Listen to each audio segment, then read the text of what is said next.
PEGI 18.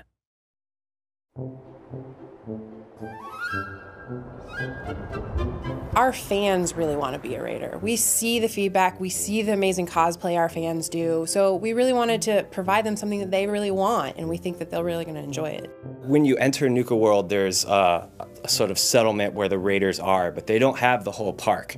So there's all these other lands occupied by different monsters and enemies that you have to go in and take for the raiders, take for your gangs, and conquer, and then move your gangs into so that you can have the whole park for your raider territory. We have Nukatown, USA, which is where the raiders are sort of living when you first get there.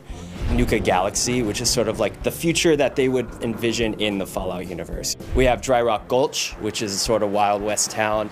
We have Safari Adventure, which is like the zoo. The bottling plant, which is called the World of Refreshment, is sort of like a tour of the bottling plant. We also have Kitty Kingdom, which is where all the kitty rides are. When you arrive there, you're put into position of being what we call the overboss, which is sort of the ruler of all these gangs. We're giving players the chance to sort of be the bad guy, to sort of be the guy raiding through the Commonwealth and taking what they want. We don't necessarily make you the absolute most evil raider. You can actually be we jokingly call a kind-hearted raider, if there is such a thing. People hear raider, they think you're going to do wholesale slaughter.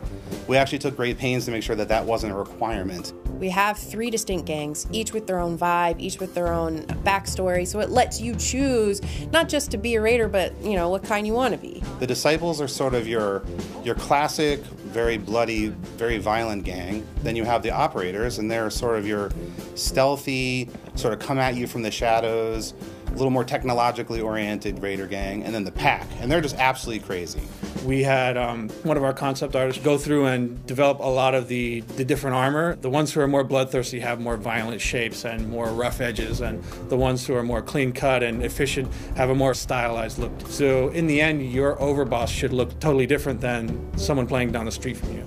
We do have a nice new gun set in there that still has a raider vibe, the handmade assault rifle. Then on top of that, we have really fun new weapons like the paddle ball, which has a whole bunch of different attachment or mods that you can add. Spikes, you can have shocks, fire, and you can eventually use the weaponized Nuka-Cola to make it sort of like a nitroglycerin paddle ball and pop people's heads. Then we have the acid soaker, where you just hose people down with this toxic acid that melts them. The thirst zapper, which is the weapon that you saw in the Nuka Girls pinup posters, that you get early on in the add-on. You can mod that as you discover the secrets of how they've weaponized Nuka-Cola and turn that into a really devastating weapon. I'd say that this is a great capper on the whole experience in Fallout 4.